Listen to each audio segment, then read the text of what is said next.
بسم اللہ الرحمن الرحیم۔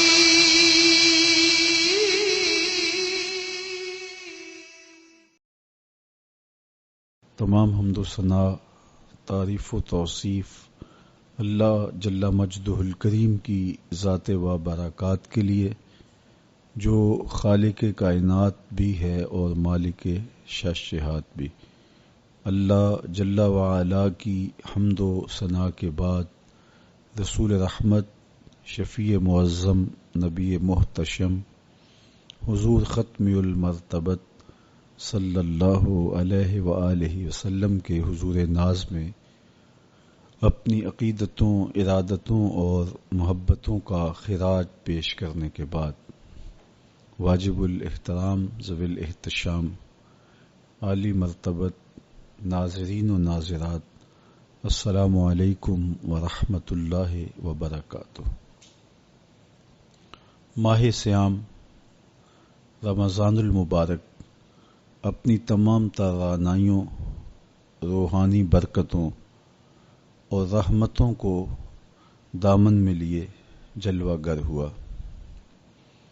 یہ وہ مبارک مہینہ ہے جس کے بارے میں ارشاد فرمایا گیا کہ اگر میری امت کو پتہ چل جائے کہ ماہ سیام رمضان المبارک ہے کیا، تو وہ آرزو کرے کہ پورا سال ہی رمضان ہو۔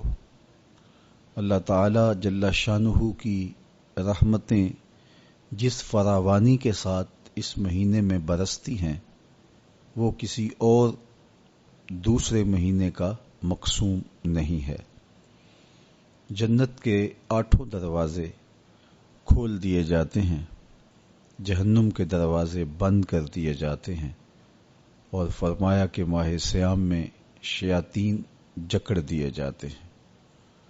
اللہ کی رحمتوں اور کرم نوازیوں کی لوٹ سے لگ جاتی ہے۔ ایک فرض ادا کرنے سے 70 فرضوں کا ثواب نصیب ہوتا ہے، اور ایک نفل کی ادائیگی پر ایک فرض کا ثواب عطا کیا جاتا ہے، اور یہ خاص عنایت اور رعایت صرف اسی ماہ مبارک میں ہوتی ہے۔ اس لیے اہل ایمان اس مبارک مہینے میں کثرت کے ساتھ عبادت کرتے ہیں، صدقہ و خیرات کرتے ہیں، قرآن مجید کی تلاوت معمول سے زیادہ کر کے نوافل کی ادائیگی سے اپنے رب کی رضا جوئی کے لیے کوشاں ہوتے ہیں۔ ماہ سیام رمضان المبارک کی آج بابرکت شب ہے، جس کے دامن میں اترتے ہوئے انوار، روشنیاں اور اجالے سمیٹنے کے لیے آج اہل ایمان نے صلاۃ التراویح ادا کی۔ ہم نے مناسب جانا کہ پوری دنیا کے طول و عرض پہ پھیلے ہوئے ہمارے محبت کرنے والے، سننے والے، دعائیں دینے والے اور الفت و پیار کا ربط اور تعلق رکھنے والے لوگوں کو مبارکباد دی جائے، اور رمضان المبارک کے اس مبارک لمحے میں کچھ ضروری باتیں ان سے کی جائیں۔ اس مقصد کے لیے آج آپ کے سامنے حاضر ہونے کا موقع اور شرف نصیب ہوا۔ میں آپ سب لوگوں کے لیے بارگاہ عزدی میں دعا گو ہوں کہ وہ آپ کو اس ماہ مبین کی، ماہ مبارک کی، ماہ رحمت کی پوری برکتیں نصیب فرمائے۔ آپ کی دعائیں قبول ہوں، عبادات مستجاب ہوں، اور جو تمنائیں، جو آرزویں لیے ہوئے آپ اپنے مالک کے حضور حاضر ہو رہے ہیں، وہ ساری کی ساری آپ کو نصیب کر دی جائیں۔ رمضان المبارک اللہ کی رحمتوں کا وہ مہینہ ہے جس میں اس امت پر روزے فرض ہوئے ہیں۔ پورا ایک مہینہ روزے فرض کیے گئے۔ سن 2 ہجری میں باقاعدہ فرضیت ہوئی اس طرح حضور علیہ السلام کی حیات طیبہ میں 9 رمضان فرضیت روزہ کے بعد آئے. 7 رمضان 29 کے تھے اور 2 مہینے 30 کے رہے. یہ بات ذہن نشین رہے کہ روزے 29 ہوں ثواب تب بھی 30 کا ہی نصیب کیا جاتا ہے. یہ اس امت پر اللہ کی خاص رحمت ہے. مختلف صورتوں میں احکام کے فرق کے ساتھ روزے پچھلی امتوں میں بھی مشروع رہے ہیں. کتاب رحمت قرآن مجید سے جو کلمات میں نے آپ کے سامنے رکھے ہیں ان میں یہی ارشاد فرمایا گیا، اے ایمان والو تمہارے اوپر روزے فرض کیے گئے ہیں جس طرح تم سے پہلوں پر فرض کیے گئے تاکہ تمہیں تقوی کا نور نصیب ہو، تم متقی بن جاؤ، تمہیں پرہیزگاری میسر آئے. تو ہر امت پر کسی نہ کسی طرح سے روزے فرض کیے گئے تھے، لیکن اس امت کو کامل مہینے کے روزے نصیب ہوئے. روزہ فرض کیوں کیا گیا؟ سویر سے لے کر شام تک سب کچھ ہونے کے باوصف بھوک اور پیاس میں وقت گزارنا اور میسر ہونے کے باوجود ایک گھونٹ بھی حلق سے نیچے نہ اترنے دینا، آخر اس میں کیا حکمت تھی؟ تو یہ بات اچھی طرح سے ہمیں سمجھ لینی چاہیے کہ یہ صرف کھانے پینے کو ترک کر دینا ہی نہیں ہے، بلکہ ان مقاصد جلیلہ کے حصول کے لیے روزہ رکھا جاتا ہے جو مومن کی زندگی کا مقصود ہے. اور اگر کوئی شخص کھانا پینا تو ترک کر دیتا ہے لیکن ان امور سے نہیں رکتا جن امور سے روکنا ان روزوں کا مقصود تھا، تو اس کا روزہ نہیں کہلاتا. میرے اور آپ کے آقا و مولا حضور نبی رحمت صلی اللہ علیہ وآلہ وسلم نے ارشاد فرمایا، من لم یدع قول الزور والعمل به فلیس للہ حاجۃ فی ان یدع طعامہ وشرابہ. جس نے جھوٹ اور اس پر عمل کرنا نہ چھوڑا، جھوٹے کام ترک نہیں کیے، اس کا بھوکا اور پیاسا رہنا اللہ کو منظور نہیں. اللہ کو کوئی ضرورت نہیں کہ وہ بھوک اور پیاس کاٹے.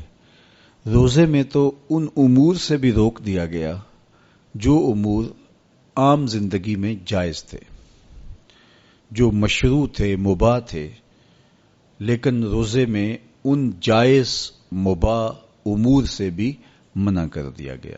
طیب اور طاہر کھانے، خوبصورت مشروب، ان سے روک دیا گیا. آپ آب زمزم بھی نہیں پی سکتے جبکہ وہ متبرک پانی ہے.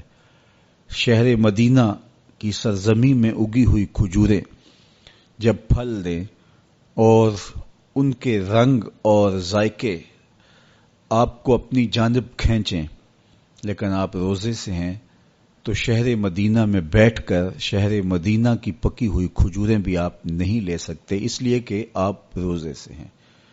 تو روزے میں آپ کو متبرک چیزیں کھانے سے بھی روک دیا گیا، متبرک مشروب پینے سے بھی منع کر دیا گیا. تو مجھے بتائیے، جو رب آپ کو متبرک مشروب اور پاکیزہ کھانوں سے بھی ایک مخصوص وقت کے لیے روک رہا ہے، تو جن امور سے عام زندگی میں شریعت اسلامیہ نے ہمیں منع کیا، ہمارے رب نے ہمیں منع کیا، تو اگر روزے کے دوران ہم وہ امور بجا لائیں تو پھر روزے کی مقصدیت حاصل نہیں ہوگی. تو اسی لیے فرمایا جس نے جھوٹ اور جھوٹے کام نہیں چھوڑے اس کے بھوکا اور پیاسا رہنے کی اللہ کو کوئی ضرورت نہیں ہے. تو وہ یہ چاہتا ہے کہ میرے بندے ان امور سے بھی جب رک جائیں گے جن امور سے عام زندگی میں نہیں روکا گیا، تو وہ لازمی طور پہ ان امور سے رکنے کی کوشش کریں گے جن امور سے اسے منع کیا گیا ہے. تو یہ تقوی پیدا کرنے کے لیے، حزم و احتیاط پیدا کرنے کے لیے یہ اس کے اوپر روزے فرض ہوئے تھے. آپ یہ خیال کر سکتے ہیں کہ بھوک اور پیاس کاٹنے سے کیا تقوی کا حصول ممکن ہے، جو کہ مقصد ہے روزے کا؟ ارشاد فرمایا تمہارے اوپر روزے فرض کیے گئے ہیں جس طرح تم سے پہلوں پہ فرض کیے گئے. کیوں؟ لعلکم تتقون، تاکہ تمہیں تقوی نصیب ہو، اتقاء کی دولت ملے، تم اللہ تعالیٰ سے ڈرنے والے ہو جاؤ. تو کیا بھوک اور پیاس کاٹنے سے اللہ کی خشیت، اللہ تعالیٰ کا خوف حاصل ہوتا ہے؟ تو ایک تو بات وہی جو میں نے ابھی کہی کہ جب آپ ان امور سے بھی رک جائیں گے جن امور کو عام زندگی میں مباح رکھا گیا ہے، تو پھر آپ شعوری طور پہ ان چیزوں سے کیوں نہیں رکیں گے جو عام زندگی کے اندر بھی منع کیے گئے ہیں. تو جب یہ چیز انسان کا فہم، انسان کی عقل اور انسان کی خرد طے کرتی ہے تو پھر لامحالہ طور پہ رکنے کی عادت اس کے اندر تقوی کی نشأت کا ذریعہ بنتی ہے. آپ نے عمومی طور پہ دیکھا ہوگا کہ رمضان المبارک کا ماہ نور جب اختتام کو پہنچتا ہے اور عید کے دن ہمارے سامنے عید کے 2-4 دن بھی یہ مشق رہتی ہے، اچانک کوئی مشروب آیا اور پینے لگے تو رک گئے، وہ کہیں ہمارا روزہ تو نہیں، لیکن پھر خیال آتا نہیں ہم روزے تو نہیں ہیں، آج تو عید کا دن ہے، تو ہم پی لیتے ہیں. چونکہ پورا مہینہ دن بھر ہم مشروبات سے رکے رہے اور آج بھی دن کے اجالے میں ہمیں پانی دیا گیا تو ایک دم ہمیں جھجک پیدا ہوئی، لیکن پھر ہمیں یاد آیا کہ اب روزے بیت گئے ہیں اور میں روزے سے نہیں ہوں. تو جو چیز جائز اور مشروع تھی اس میں ایک وقت کے لیے اس چیز سے بھی ہم رکے تو ہماری طبیعت کے اندر یہ ملکہ پیدا ہو گیا کہ ہم اس سے رکنے کا مزاج پیدا کر لیتے ہیں. تو اگر ہم ان امور سے رک جاتے ہیں جن کو شریعت اسلامیہ نے منع کیا ہوا ہے تو پھر دوبارہ جب اس کو کرنے لگتے ہیں تو پھر ہمارا ہاتھ بھی رکے گا اور پھر ہم مستقل اپنے ہاتھ کو روک سکتے ہیں کہ ہاں میاں یہ روزے میں بھی چیزیں منع تھی اور روزے کے بعد بھی یہ چیزیں ہمارے اوپر منع ہیں. تو ایک ملکہ پیدا ہو جائے گا ان امور منہیات سے رکنے کا، ان سے باز رہنے کا. تو گویا یہی تقوی ہے کہ جو اللہ جل شانہ نے ہمارے اوپر حرام کیا ہے اس سے ہم رک جائیں، جس کام کے کرنے کا حکم دیا ہے اس کام کو ہم بجا لائیں.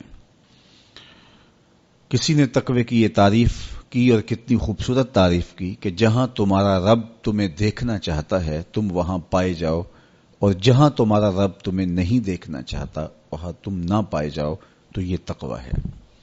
تو اس لیے روزے کا مزاج ہمیں تقوی دیتا ہے. اور دوسری بات، بھوک اور پیاس کے مسلسل گوارا کرنے سے انسان کی خواہشات دبتی ہیں اور نفس امارہ کمزور ہوتا ہے. ہمارے 2 دشمن ہیں جو ہمیں جادہ مستقیم سے بھٹکانے کے لیے دن رات کوشاں ہیں، ایک نفس اور دوسرا شیطان. شیطان ہمیں راہ حق سے بہکانے میں لگا رہتا ہے، لیکن شیطان جب خود شیطان بنا تو اس وقت کوئی دوسرا شیطان نہیں تھا جس نے اس کو شیطان بنایا، بلکہ وہ نفس تھا جس نے شیطان کو شیطان بنایا. اس نے سر اٹھا کے کہا انا خیر منہ، میں بہتر ہوں، خلقتنی من نار وخلقتہ من طین. مالک تو نے اس کو مٹی سے بنایا اور مجھے آگ سے بنایا. آگ افضل ہے، مٹی مفضول ہے. افضل مفضول کو کیسے سجدہ کرے؟ تو میں تو سجدہ نہیں کرتا. باقاعدہ ایک دلیل لے کے نفس کھڑا ہو گیا. اس نے ایک حجت تراش لی اور کہا کہ نہیں، میں اس تیرے شاہکار کو سجدہ نہیں کروں گا، جبکہ حکم اس کا تھا جو اس شاہکار کو بنانے والا تھا. حکم اس کا تھا جس نے اس کے وجود کو پیدا کیا تھا، لیکن اس دلیل پر اس کے نفس کو تسکین پہنچی اور اس نے کہا کہ میں بہتر ہوں اور میں اس کو سجدہ نہیں کروں گا. اللہ تعالیٰ نے راندہ درگاہ کر دیا تو اس نے اللہ کے حضور قسم کی کہ مجھے تیری عزت کی قسم، میں تیرے بندوں کو تیرے تک نہیں پہنچنے دوں گا، ان کے چاروں طرف سے ان پر حملہ آور ہوں گا اور ان کو راہ مستقیم سے ہٹا دوں گا. تو نفس وہ بڑا دشمن ہے جو شیطان کو شیطان بنانے والا ہے. اب ہمارے یہ دشمن مستقل ہمارے ساتھ جڑے ہوئے ہیں اور ہمیں جادہ حق سے، راہ مستقیم سے ہٹانے کے لیے کوشاں رہتے ہیں. ماہ صیام میں کیا ہوتا ہے؟ جس طرح کہ آپ نے ابھی حضور علیہ السلام کی مبارک حدیث کا مفہوم سنا کہ جب ماہ صیام آتا ہے تو جنت کے دروازے کھول دیے جاتے ہیں، جہنم کے در بند کر دیے جاتے ہیں اور شیاطین جکڑ دیے جاتے ہیں. وسلسلۃ الشیاطین، تو شیاطین جکڑ دیے جاتے ہیں. تو ہمارے دو دشمن تھے، نفس اور شیطان. شیاطین جکڑ دیے گئے. اب ہمارا دشمن نفس موجود ہے. نیکی کا جو ماحول پیدا ہوا، آپ نے دیکھا کہ عام نمازوں کے اندر بھی جو لوگ شامل نہیں ہوتے تھے صلاۃ و تراویح میں کھڑے دکھائی دیے، اور ابھی نماز فجر کے اندر جو ہجوم عاشقاں آپ کو دکھائی دے گا، دل باغ باغ ہو جائے گا. اس طرح پانچوں نمازوں میں نیکی کا ماحول پیدا ہو جانا، صدقہ و خیرات کا ماحول پیدا ہو جانا، طبیعتوں میں رفق اور نرمی کا آ جانا، اور بہت ساری چیزیں ہیں جو ماہ صیام کی برکت سے ہمارے اندر پیدا ہوتی ہیں. تو یہ ماحول جو خیر کا، بھلائی کا، رحمت کا، نیکی کا پیدا ہوتا ہے، یہ شیاطین کے بند جانے کی وجہ سے ہوتا ہے. اور اس کے باوجود بھی بہت برائیاں موجود ہیں. ماہ صیام کے اندر گراں فروشی ہے، ذخیرہ اندوزی ہے، کم تولا جا رہا ہے، رشوت کا بازار گرم ہے، بہت سارے ایسے معاملات ہیں جو اسی طرح ہو رہے ہیں. تو جب شیطان بند گیا تو یہ کیوں ہو رہے ہیں؟ نفس موجود ہے.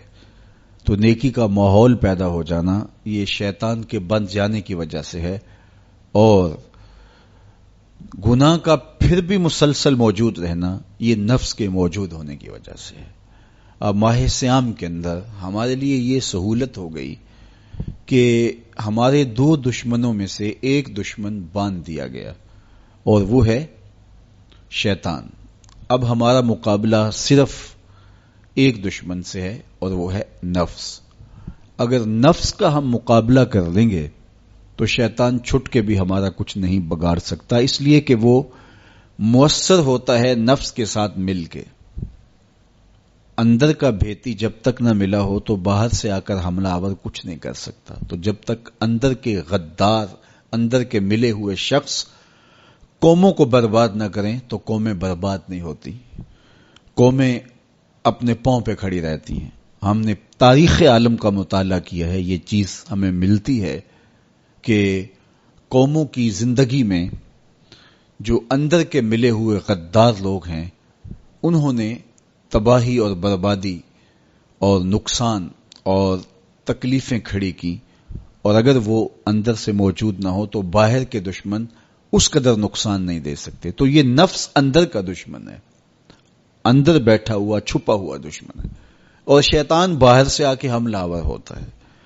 ماہ صیام میں اللہ نے ہمارے لیے یہ آسانی پیدا کر دی کہ ایک دشمن باندھ دیا، اب دوسرا دشمن صرف نفس موجود ہے.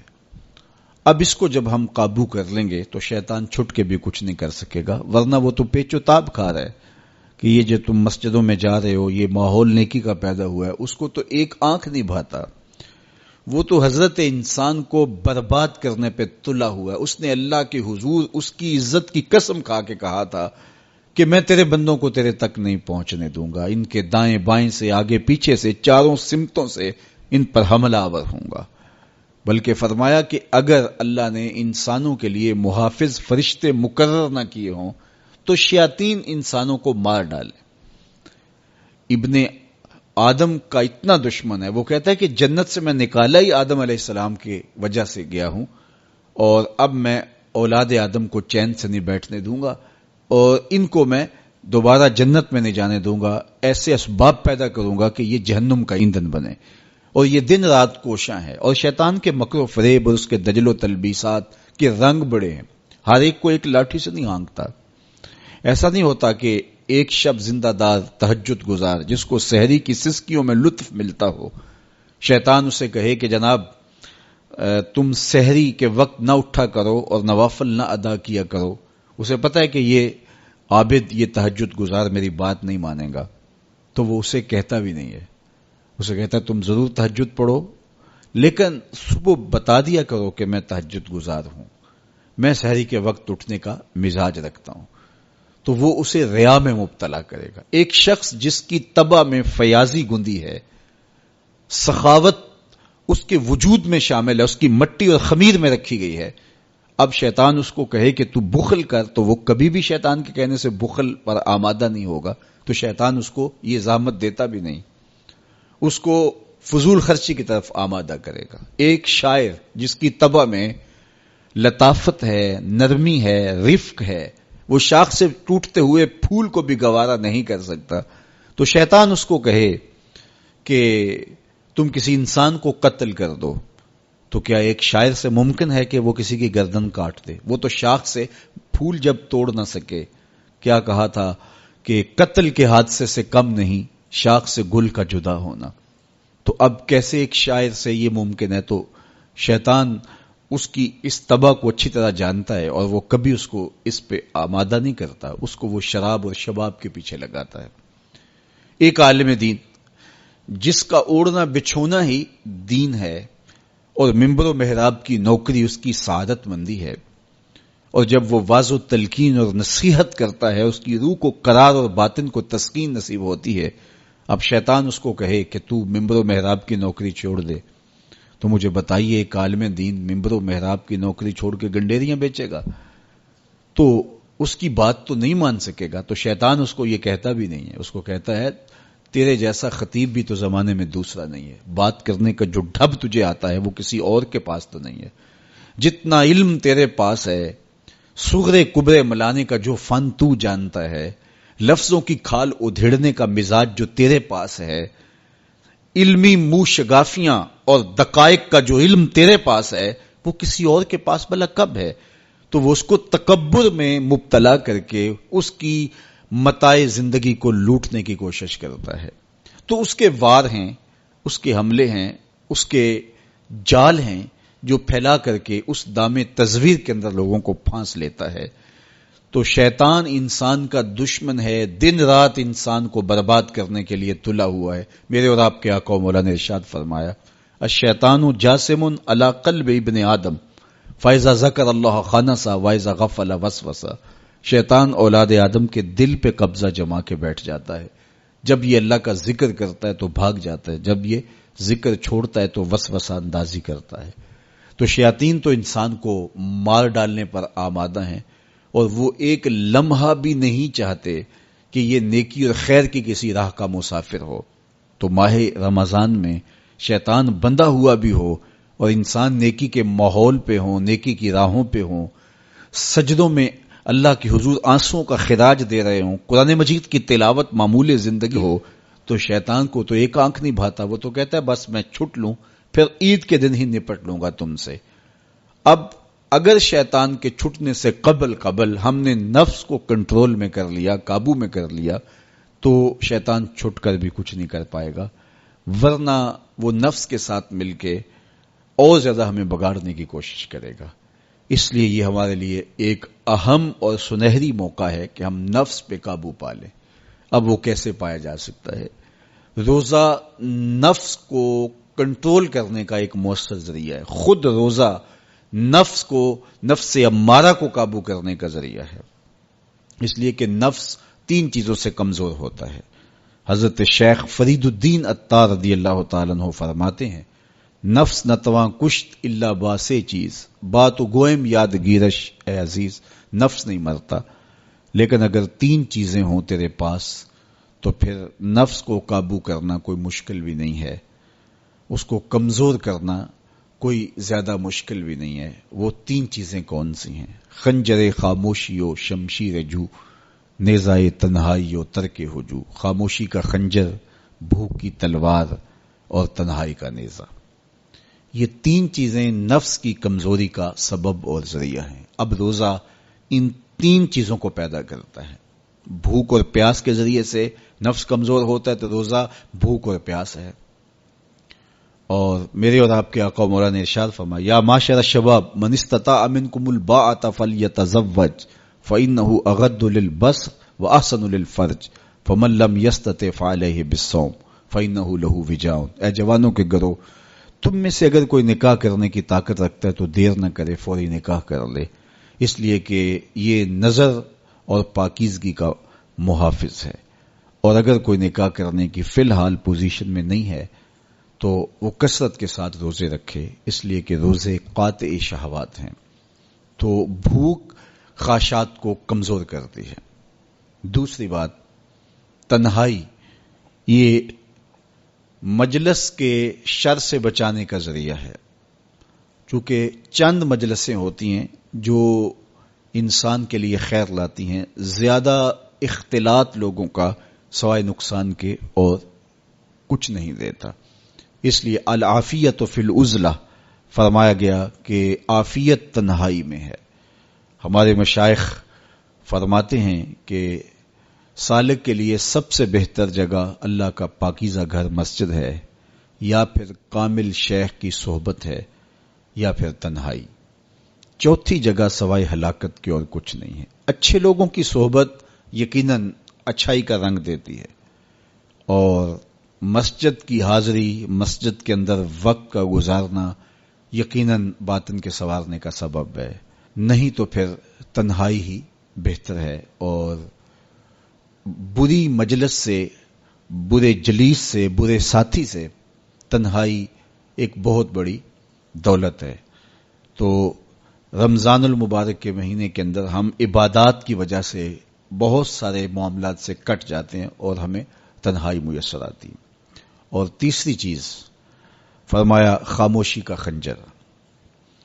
تو خاموشی میں جو فوائد رکھے گئے ہیں وہ کہیں اور نہیں رکھے گئے، اور عمومی طور پہ ہماری زندگی کے زیادہ تر گناہ ہماری زبان کی وجہ سے ہیں۔ غیبت زبان کی وجہ سے ہوتی ہے، جھوٹ زبان کی وجہ سے ہوتا ہے، بہتان زبان کی وجہ سے ہے، سب و شتم زبان کی وجہ سے ہے۔ سب سے زیادہ گناہ انسان کی زندگی میں، نامہ اعمال میں، اس کی زبان کی وجہ سے درج ہوتے ہیں۔ میرے اور آپ کے آقا و مولا نے فرمایا تھا، جو تمہارے دو جبڑوں کے درمیان، یعنی تمہاری زبان اور تمہاری پارسائی کی جگہ، ان دو چیزوں کی تم مجھے ضمانت دے دو، میں تمہیں جنت کی ضمانت دے دیتا ہوں۔ تو رمضان المبارک کے اندر ہم روزے کی وجہ سے اور دینی مصروفیات کی وجہ سے اپنی زبان کو بھی کنٹرول کر پاتے ہیں۔ فرمایا کہ اگر تم سے کوئی شخص الجھے، تم سے کوئی لڑے، کوئی بحث کرنا چاہے، تو تم کہو انی صائمون، میں تو روزہ دار ہوں، تو یہ کہہ کے آپ اپنی جان چھڑا سکتے ہیں۔ تو یہ وہ تین چیزیں ہیں جو نفس کو کمزور کرتی ہیں۔ رمضان المبارک کے اندر ہمیں اس کے لیے عملی کوشش کرنی چاہیے۔ ہر سال رمضان المبارک آتا ہے اور گزر جاتا ہے، اور ہم جہاں ہوں وہیں کے وہیں کھڑے رہتے ہیں، یا دو قدم پیچھے سرک جاتے ہیں۔ تو ہمیں سوچنا چاہیے زندگی بار بار نہیں ملتی، یہ اللہ کی نعمت ہے، یہ اللہ کی کرم نوازی ہے۔ تو زندگی کے جس مرحلے پہ بھی ہیں، بچپن ہے، لڑکپن ہے، جوانی ہے، بڑھاپا ہے، سن کہولت ہے، جہاں بھی کھڑے ہیں، آپ دیکھیں کہ گزرے ہوئے کل سے آنے والا کل بہتر نہیں ہے تو آپ ہلاکت کی طرف سفر کر رہے ہیں، اور اگر آپ کے گزرنے والے دن سے آنے والا دن بہتر ہے تو یہ آپ کے لیے رحمت و راحت کا ذریعہ ہے۔ تو اس لیے میں اور آپ دیکھیں کہ ہم رمضان المبارک سے کیا یہ مطلوبہ فوائد حاصل کر سکتے ہیں، کر رہے ہیں یا نہیں۔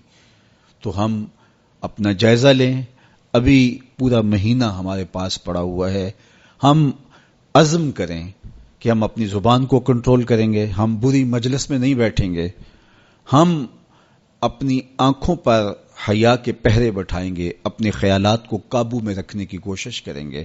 بھوک اور پیاس سے نفس امارہ کی خواہشات کم ہوں گی، اور شیطان کے بننے کی وجہ سے گناہ کے امکانات کم ہو جائیں گے، نیکی کے ماحول پیدا ہو جانے کی وجہ سے اچھائیوں کے راستے ملیں گے۔ تو ہم اس ماہ رمضان المبارک کو اس طرح سے گزاریں کہ ہم ایک نئی تازہ اور خوبصورت زندگی لے کے ماہ رمضان کے بعد جو ہے وہ اپنے آپ کو خیر کی راہوں پہ محسوس کریں۔ یہ ایک اللہ تعالیٰ نے ہمارے لیے ایسا مہینہ رکھا ہے جس میں ہم عصر نو اپنی زندگی کو مرتب کرتے ہیں، یہ ایک نیا ٹرینڈ سیٹ کرتا ہے یہ مہینہ، اور یہ ماہ مبارک ہماری زندگی کے اندر جو ہے وہ ایک نظم پیدا کرتا ہے. اس میں ہم جو ہے وہ اللہ سے، اس کے رسول سے، کتاب اللہ کے ساتھ، نیک لوگوں کے ساتھ، مسجد کے ساتھ، قرآن مجید کے ساتھ جڑ جاتے ہیں. اور اگر ہم اس کے اندر پورا خلوص اور پوری للہیت کو شامل کر کے اپنے آپ کو سنوارنے کے پورے عزم کے ساتھ اللہ سے توفیقات مانگتے رہیں گے تو پھر ہم اس سانچے سے ایک ستھرے، پاکیزہ اور خوبصورت انسان بن کے نکلیں گے. تو اس لیے ہمیں چاہیے کہ یہ مبارک مہینہ جو اللہ نے ہمیں نصیب کیا، اس مہینے کو اچھے طریقے سے ہم گزاریں. تقوی کا حصول جو اس مہینے کے روزوں کا مقصود ہے وہ ہم اپنے اندر پیدا کریں. اور ماہ سیام کا ماحول تقوی دیتا ہے، ماہ سیام کا باطنی نور تقوی دیتا ہے، ماہ سیام کے انوار تقوی دیتے ہیں. روزہ تقوی کی نشأت کا ذریعہ ہے، تقوی پیدا کرتا ہے تباہ کے اندر، اور ایک نئی خوبصورت زندگی کا آغاز ہوتا ہے. تو میں اپنے جملہ ناظرین سے، جملہ ناظرات سے، سامعین اور سامعات سے یہ کہوں گا کہ وہ اس مبارک مہینے کی برکتوں کو خوب لوٹیں اور پوری طرح سے اس کے انوار کو اپنے اندر جذب کریں.